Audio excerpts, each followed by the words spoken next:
Hi Gemini, welcome po sa ating channel. At ito ay inyong monthly Gabay Tarot reading for June 1 to 15, 2024 para po kay Gemini.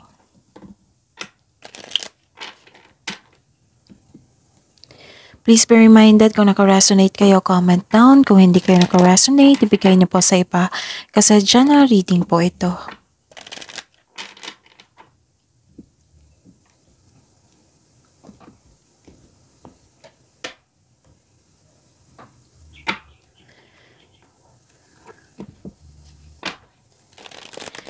Gamitin ang reading na ito bilang gabay lamang.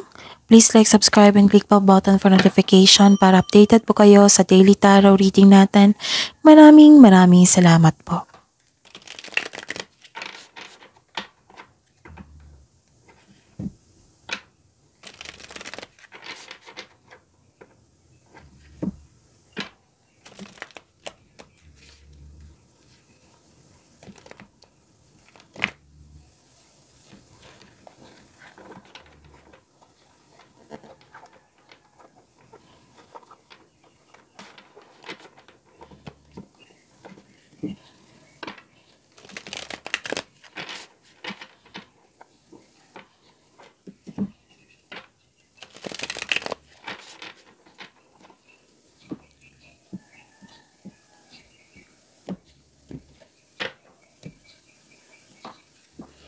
Spirits guide, I need 3 cards po para kay Gemini ngayong June 1 to 15, 2024.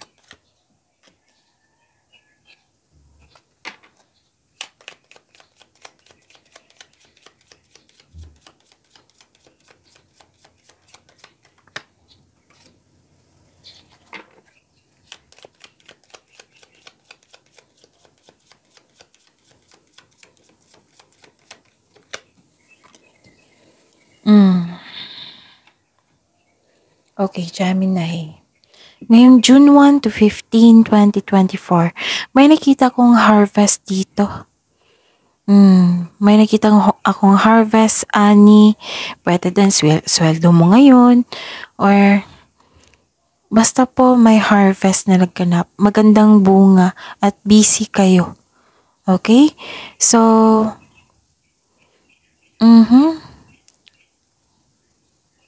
may nakita kong separation dito or cut off of communication. Pwede. Mag-ingat kayo sa sharp edges ha, kasi may nakita ko ditong sharp edges, baka po masugatan kayo. So mag-ingat po. And nakita ko dito nahihirapan kayo. You felt guilty. May ganap na sacrifice. Nahihirapan kayo, nabibigatan kayo, pwede nang nahihirapan kayo sa paggawa ng desisyon, Gemini. And may nakita ko ditong concern sa isang lalaki. Oo. Basta concern sa isang tao po na magbibigay sa inyo ng sama ng loob, sakit ng ulo, or magbibigay sa inyo ng tulong.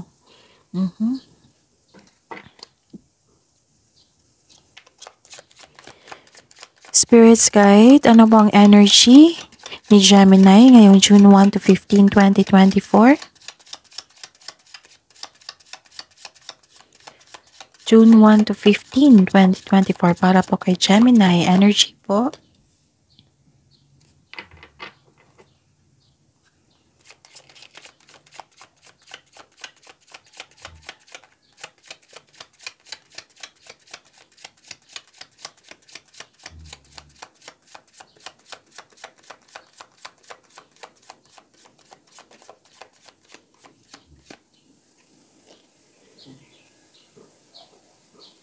Okay. Gemini, marami na kayong video, individual video. So, maaari nyo pong panoorin yun. Visit our channel, scroll down nyo lang po.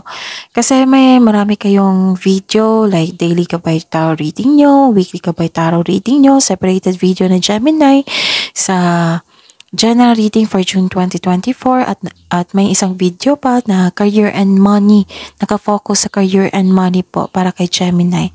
So, panoorin niyo po.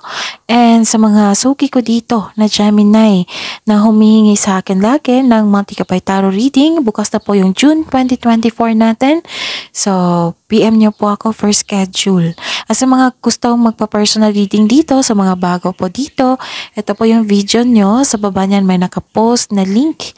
I-click nyo po yung link na yan para ma-message nyo po ako for inquiry and for booking. Maraming salamat po. So, Gemini.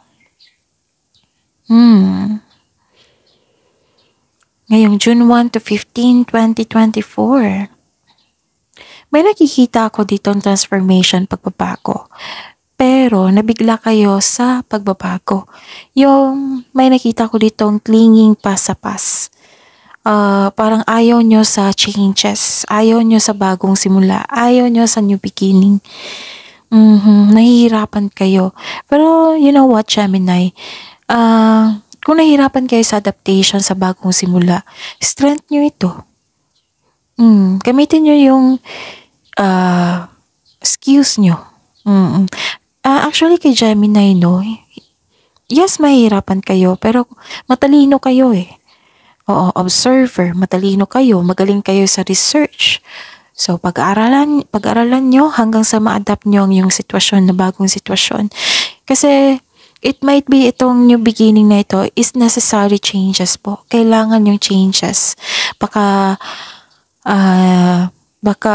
nakawala ka doon sa past nyo kasi nagkaroon ng pagbabago kasi ito yung nakatadhana sa inyo. Kasi walang nangyaring, example to, walang nangyaring growth sa nakaraan. So, inalis kayo dyan at binigyan kayo ng pagbabago, chances po para may growth na mangyayari. Pero, may nakita ko dito na you're clinging to the past. May unhealthy connection kayo sa nakaraan. Yung ayaw nyo sa changes. Na yung nagkaroon ng pag-iisip, yung pwedeng overthinking.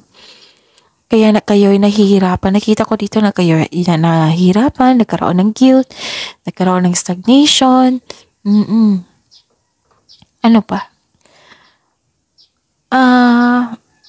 Yun nga, nilalaban nyo ang pagbabago. Natatakot ka sa changes dahil ayaw nyo mag-move on, gusto mong bumalik sa nakaraan.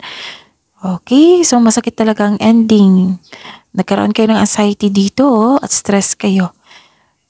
Hindi mo alam kung bakit ito nangyari, ganon. So, ending the situation means new opportunity. So, nagkaroon ng new beginning. And this new beginning is may parating po na new opportunity. It might be uncomfortable. Pero don't worry, nakita ko naman dito, ang strength nyo kasi is adaptation. Yung madali kayo mag-adapt kasi matalino kayo. And it might be uncomfortable, pero this card tells you na let go nyo po and trust the universe and lalo na yung sarili nyo. And i-pray nyo na lang po na nahihirapan kayo tapos hingi kayo ng divine assistance. So, kumbaga, swift change brings you new beginnings po. Okay, may dalawang tao dito na hindi nagkaroon ng pagkakaisa. Pwedeng nahihirapan sa paggawa ng desisyon ng dahil sa dalawang tao, pwedeng relasyon to ha. Or, yun, hindi nagkaroon ng pagkakaisa. Disunion, pwede. Hindi nagkakasundo. So, nabibigatan gumawa ng desisyon, which is lumabas din dito. And, hindi nagkaroon ng balanse nga sa isang tao, sa isang relasyon, pwede. Parang naging dependent yung kasamahan mo dyan sa inyo. Pwede din. Or, So, to face the imbalance po, look inward to see where you can find the source of this harmony. Alamin mo kung bakit kayo hindi nagkaroon ng pagkakasundo. Okay? Para mabigyan nyo ng solusyon. Yun nga, nagkaroon ng disharmony dito, nagkaroon ng frustration, may separation. Kasi this is the clarification of your card. Hindi ko nasabi. Basta may separation po. Dalawang card na po nagsabi na may separation. Pwedeng long distance relationship or may ganap talaga na separasyon. Maaari din. Isip-isip niyo po ito. Kung bakit nangyari yun, yung pagkakaroon ng frustration and separation. Kung bakit nagkaroon kayo ng hindi pagkakasundo.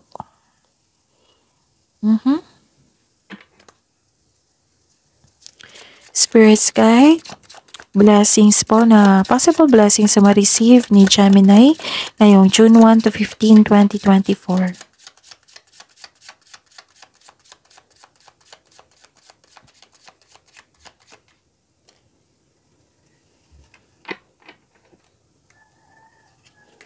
Na clarification po.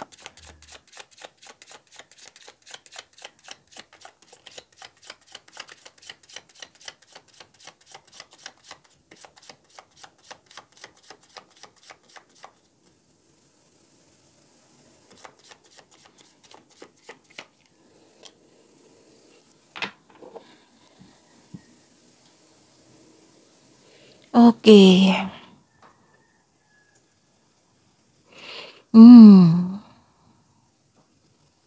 Okay. So, ang blessings. May nakita ko ditong nalungkot kayo. So, this is clarification of your 3 cards here and your 2 cards here. Nalungkot kayo dahil sa pagkawala ng bagay, or yung tao, or sa isang sitwasyon na nangyari, na nagkaroon kayo ng trauma. Pero sabi po ng card dito, temporary lang po ito, lilipas din po ito, Gemini. Tapos i-acknowledge mo lang yung pakiramdam mo na sadness and disappointment, i-process nyo po ito para ma-release nyo po.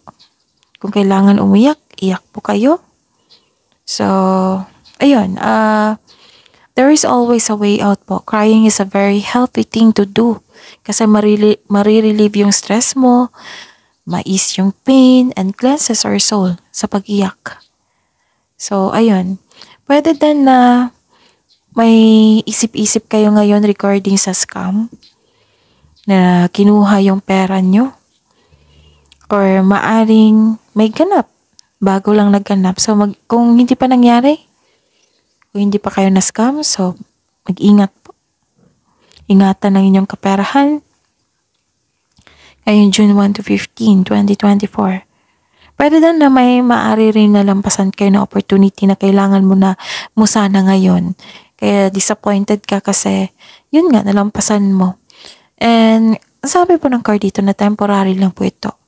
At magsilbing aral po. Kunin nyo lang po yung nangyari na nagkaroon ka ng trauma. Kunin nyo lang po yung lesson para magamit nyo sa present and future.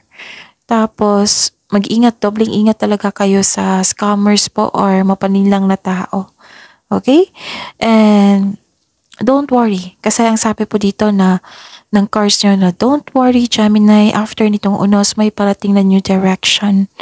Maaring ito sa kaperahan nyo to ha, or sa buhay karera. Pwede din sa isang tao na nanloko sa inyo. Okay? Kasi may nakita kong cut off of communication dito. Kailangan nyo ma-overcome yan. Kasi may magandang opportunity naman, may magandang pagbabago po ang parating. So after this unos, may parating na pagbabago. Okay? So don't give up. I-process nyo po iyan. So, ang lalim. Ano ito? So, this is... Okay. I see.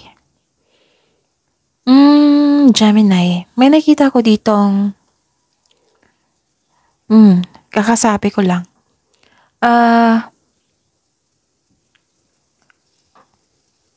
Gusto nyo mag-give up. Dahil sa disappointment, dahil sa delay. Oo. Kailangan nyo ma-overcome to ha, para pumasok yung blessings. Kasi itong pakiramdam nyo, nag-create po ng blockages. Okay? Kailangan nyo ma-overcome yan. I-process nyo po ito. Embrace the truth. Surrender. Surrender nyo kay God. I-pray nyo.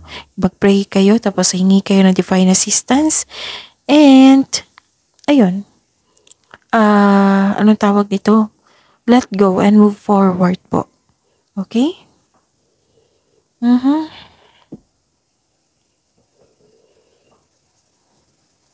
Puwede din naging impatient po kayo sa isang bagay, sa isang trabaho. May kakilala kayo na matigas ang ulo, which is ang clarification of your card here. May humihingi ng attention. It might be you or it might be this person. So, ang sabi po ng card dito, wag po daw kayo mag-surrender. Wag susuko, gaano man kahirap ang pagsubok. Kailangan nyo ma-overcome to ha, para makawala kayo sa blockages po. Kasi may parating naman na blessings po. Kaya lang, kailangan maging okay kayo, maging positive yung energy nyo, yung flow ng energy nyo para pumasok yung blessings. So, kailangan nyo ma-overcome iyan, Gemini. Okay? Spirit guides, ano po yung challenges na ma-overcome ni Gemini ngayong June 1 to 15, 2024?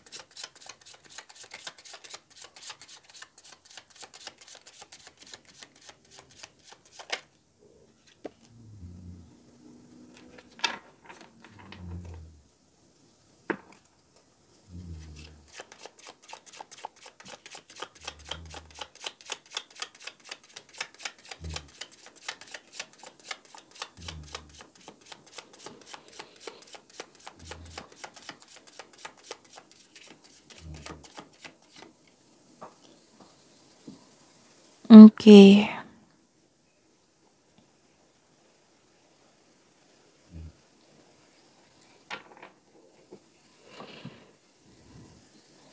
Ano daw? Kasi bago eh. Kailangan kong... Okay.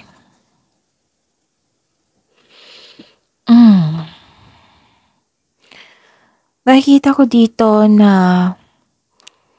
Actually, may success talaga. Diba, nagsabi ako sa inyo dito na may harvest ako nakita dito? May celebration po. May celebration, may success. Oh, sakit lang po. May success, celebration, pero ayaw nyong i-celebrate. Yes, may tagumpay po. Ayaw nyong i-celebrate. Pwedeng syempre nakaramdam kayo ng lungkot dito or pagod kayo sa trabaho. Pwede ganun. And this card asks you to, find joy that exists right now. Celebrate nyo po.